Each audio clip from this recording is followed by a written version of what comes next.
Bon mardi mes petits lutins, j'espère que vous allez bien. Donc ce matin, on y va avec le pump du VV Market. On va discuter et survoler le pourquoi. Selon moi, on a des chances. Et qu'est-ce qui sont les catalystes possibles pour ce pump-là?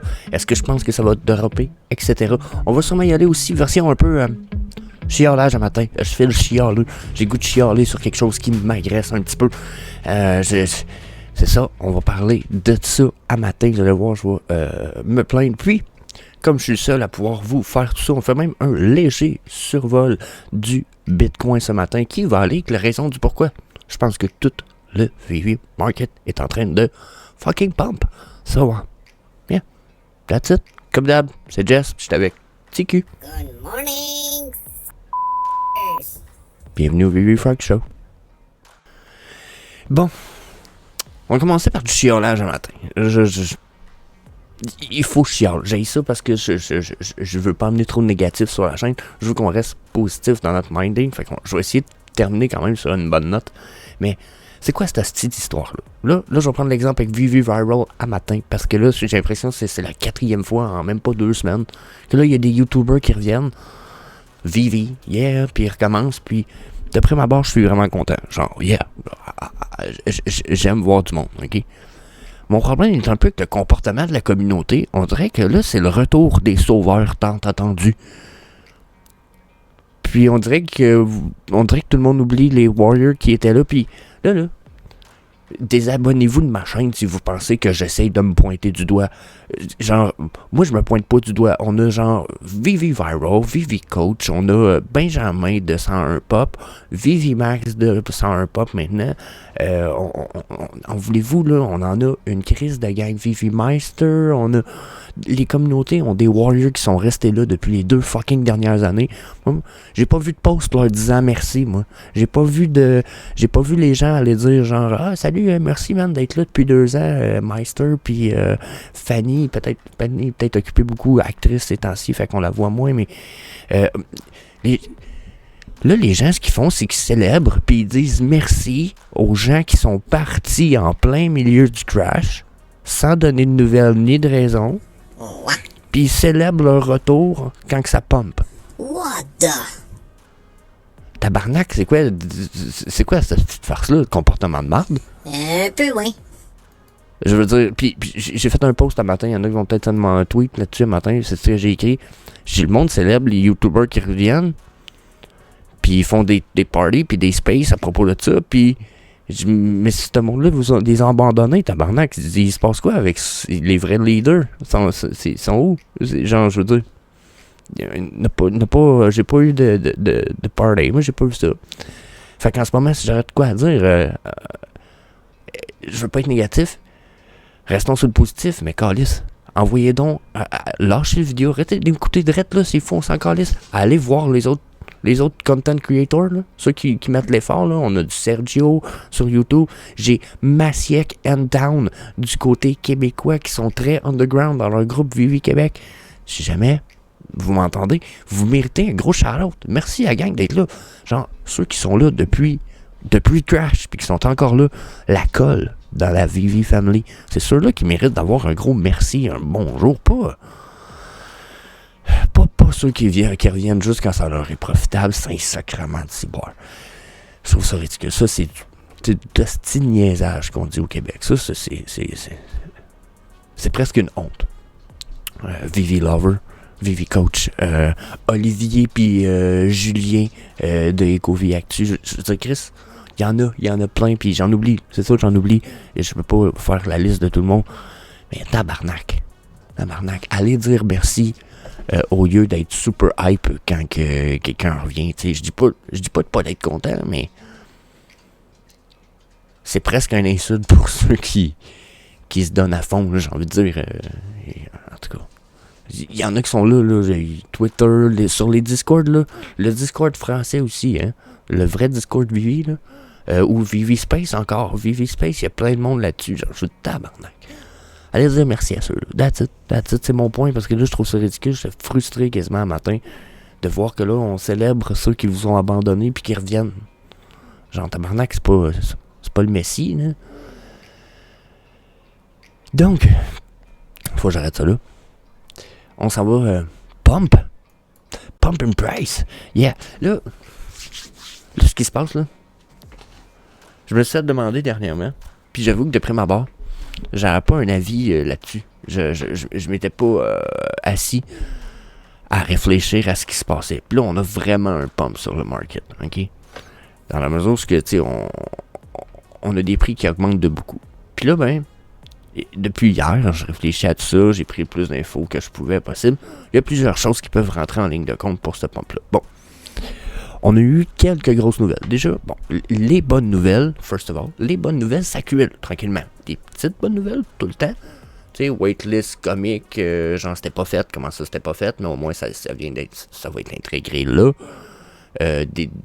Les points Master Collector Program, j'ai passé la semaine passée à me plaindre, et l'autre d'avant, je pense, à me plaindre qu'on n'avait rien à foutre avec ces crises de points-là. Ben là, ça a l'air que ça s'en vient pour vrai. On a eu des nouvelles là, qui en parlaient. Donc là, dans mon update, le survol du update, je pense que c'est hier, on voit qu'il travaille, câlisse. Il travaille sur le homie, il travaille. Donc là, tout ça, ça peut pour moi être de mini-catalystes assez puissants pour créer une partie du pump qu'on voit là. Dans la mesure où ce pump-là, puis ça c'est du organic pump pour moi. Ça veut dire que c'est un pump qui est légitime. OK? Puis c'est sûr que si je vous pitch une peanut, vous allez me dire, moi ça fait pas mal, Jess. Ouais, non, c'est bon, je vais t'en pitcher 2. Ouais, ça fait pas mal. Je vais t'en pitcher 5. Ça fait pas mal. Mais à un moment donné, quand si je pogne une poignée de peanut puis que je t'en fronde une coupe de poignée en même temps, ça va peut-être me dire que ça pince. Tu sais? Puis c'est un peu le même principe, je pense, avec ces mini-nouvelles-là. C'est que une mini-nouvelle, c'est rien, mais 2, 3, 4, 10, 8, 10, 18, 20, 25, puis ça finit par créer un engouement. Puis je pense que ça peut être une des raisons primaires et la seule, selon moi, qui est organique. OK? Ensuite, le pourquoi je pense que le reste du pump, c'est artificiel. Déjà, first of all, on va y aller rester un peu dans le fondamental. Bitcoin, motherfuckers. Ouais, Bitcoin. Nos collectibles ont souvent, très, très, très souvent suivi le Bitcoin. Surtout quand on était dans un... si le market est down, on suit fortement les downs du Bitcoin. Et si le market est up, on suit fortement les up du market et / du market du Bitcoin. OK? On a vu du pump arriver à peu près au moment où on a traversé le 25 000 du Bitcoin. Là, on a vu du pump chez Vivi pas mal arriver. Puis depuis ce temps-là, on est sur le pump. OK? Donc là, pour moi, il y a une bonne partie du pump qui vient de là. On est up Bitcoin d'habitude. Nos collectibles, ils suivent. Allez faire un tour, là. Vous allez voir, je suis sur le weekly. Ça peut être facile de dire que je me donne raison, mais vous allez voir, là, beaucoup dans le thème. De toute façon, vous allez voir. Je le sais, Chris. Je suis là depuis 2 ans. OK? Ouais, je suis rendu à l'épisode d'aujourd'hui. Là, je pense que c'est l'épisode 345. Ça veut dire que dans 20 épisodes, j'ai 1 an d'épisodes de Vivi Frog Show de fait avec vous autres. OK? Je le sais, là. À 5 jours semaine minimum. Bitcoin pump non collectible. Ça a quasiment toujours été. Donc là, ce qui se passe, c'est pump là. Puis je peux même... On va faire un survol du Bitcoin rapidement ensemble. Regardez, OK? Là, en ce moment, ce que le Bitcoin a fait ici, là, bon, oui, il est en train de sortir pour ceux qui connaissent les chartes un petit peu. On a fait un biseau. Un biseau, c'est le triangle que vous voyez entre la ligne blanche et la ligne verte. On était là-dedans. Éventuellement, on sort vers le haut d'un biseau qui descend comme ça. Est-ce que là, c'est notre sortie? Moi, je pense pas. Je pense qu'on s'en retourne plus bas, puis on va ressortir du biseau plus loin avant de pumper. J'ai l'impression qu'on s'en va sur un plus down. Puis pourquoi? Pour ceux qui connaissent ça encore, on a un Elliott Wave en 5 vagues ici. 1, 2, 3, 4, 5. Puis la 5e est peut-être pas finie. Regardez, on s'en va peut-être genre... Puis en même temps, je pense qu'elle est finie. C'est un flat zone. OK? Généralement, qu'est-ce qui se passe après un Elliott Wave comme ça? C'est une corrective wave en 3 vagues. A, B, C. 1, 2, 3. Donc, d'après moi, on s'en retourne à 20 000. Vous voyez ma petite ligne rose ici? Pourquoi? Parce que, regardez, ça a été un des plafonds importants en décembre 2017. Ça vous donne une idée, ça? C'est comme le bull run juste avant. Fait que, pour moi, on s'en retourne sur un petit bottom là-dessus. Une fois qu'on repart là-dessus, let's go, baby. Là, j'y créerais. Fait que là, à quoi je m'attends si je m'attends à une drop du Bitcoin? Mais je m'attends probablement à une drop de nos collectibles. Par contre, toute cette pump-là, la gang, selon moi, est quand même corrélée très fortement avec une des nouvelles qu'on a reçues dans Vivi qui ressemblait plus à un sac de peanuts qu'à une peanut. Tu sais, tantôt, je vous disais, on recevait plein de bonnes petites nouvelles. Ben, on a reçu une nouvelle qui est l'équivalent d'un sac de peanuts d'une taille qui rentre bien dans une main, mettons. Hein?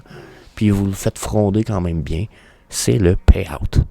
On a le payout qui est supposé revenir et c'est annoncé qu'il va y avoir beaucoup plus de possibilités à l'international pour le payout, pour les features des utilisateurs. Donc là, that's genre super great big news. Puis à toutes les fois qu'on a eu des news, quand on n'avait pas le payout, que le payout s'en venait, les prices rise, on a le payout, le price fall. Donc, si on a le payout, puis qu'en plus tout ça corrèle avec la chute du Bitcoin, mais je pense que ça pourrait, un ou l'autre, causer vraiment la chute de nos collectibles. Là, en ce moment, les prix, ils pumpent. Y a-tu quelque chose, on peut-tu profiter du market? Bien entendu, si vous avez juste un collectible de certains trucs, c'est plus dur peut-être d'y aller sur le flipping puis de pas risquer.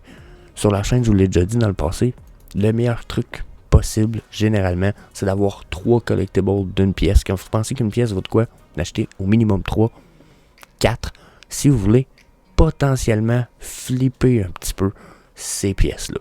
Bon, c'est quelque chose que j'ai pas parlé souvent, je pense que je n'ai parlé dans une vidéo sur la chaîne, c'est que l'idée, ça a toujours été pour moi d'avoir 3 collectibles d'une pièce, c'est ce qu'il y a de mieux. Pourquoi? Parce que un pour votre collection, un que vous revendez au prix cumulatif de ce que vous avez payé vos 3 collectibles, puis vous en avez un autre pour flipper à profit. Donc c'est un collection, un pour se repayer, un pour le profit. OK? Une fois que ça s'est fait, pourquoi un quatrième? Le quatrième servirait jusqu'à un certain point à y aller, comme je vous dis, flipping. Ceux-là, c'est du moyen-long terme, puis on s'attend vraiment... Le premier qu'on vend, on le vend simplement quand on a atteint quasiment le prix total de nos 3 collectibles qu'on a achetés. Le quatrième, lui, on l'achète pour flipper. On l'achète bas, le prix monte, on le vend, on rachète le main collectible bas quand on voit qu'il va baisser. Puis là, en ce moment, c'est ce que je vous conseille. Si vous avez un quatrième collectible à flipper le plus possible, ça se fait avec un. C'est juste parce que c'est une question de risque. Je peux pas vous promettre que le prix va redescendre. Peut-être qu'en ce moment, on est parti sur une vraie pump de market, puis que c'est reparti pour une bull run jusqu'à temps qu'on ait la vraie bull run 2025. Parce que oui, la prochaine bull run, là, selon les halvings, ce qui n'a pas été prouvé faux encore. Pourtant, on a des bons catalystes aussi du côté des banques, l'adoption majeure, etc., ETF, Bitcoin, je comprends. Mais tout ça, c'est comme des nouvelles en préparation de ce qui s'en vient. Donc, justement, avant 2024-2025, on dirait que c'est juste des nouvelles.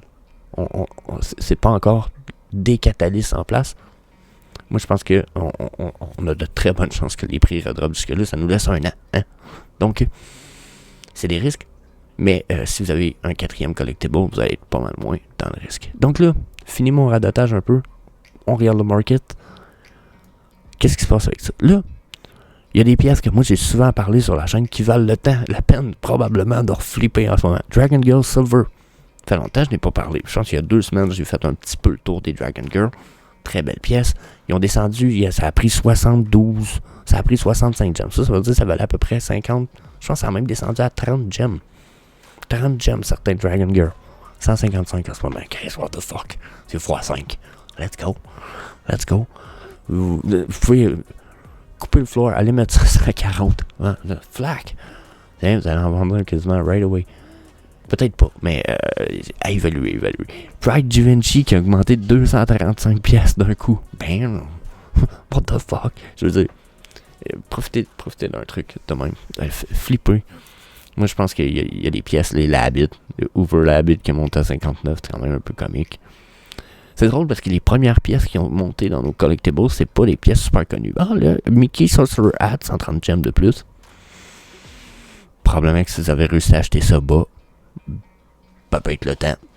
Fait une coupe de sel quand le cash-out arrive. Tink, faites un petit cash-out un peu. Steamboat Willie. 434. Aïe, il a pris 124 piastres en 24 heures. C'est huge. Donc, les opportunités sont là. Regardez la Bruce and Team Harley Quinn qui est rendue à combien? 80. Elle valait combien? On va aller la voir, ça là.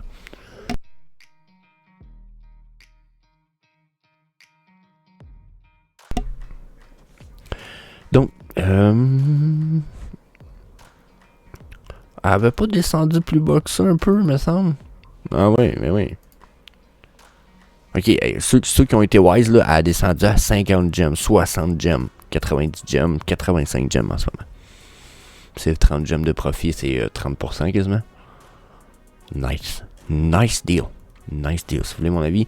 C'est de même un peu, je pense que...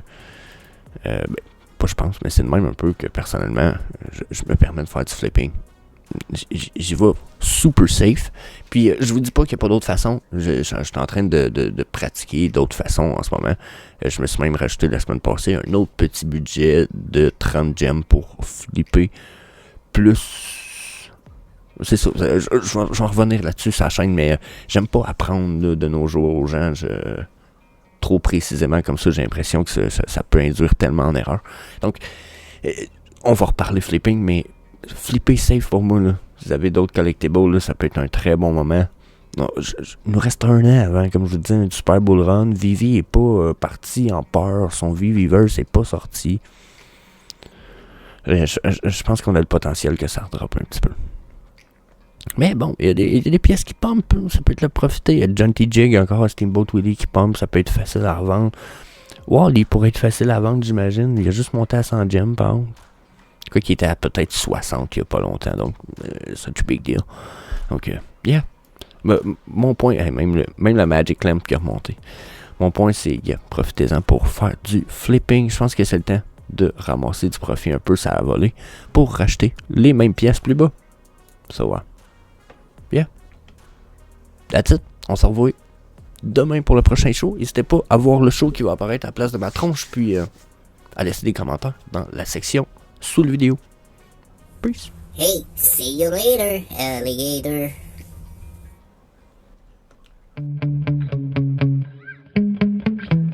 Yeah. Sometimes I get so mad, there's no controlling me. My thoughts get so bad, I'm like, I might grab a bat, I don't know. My wrath, my blood boils over like, oh God, here goes. I lost all feeling from my head to my toes. You said some shit that I can't let go, so just stay tuned.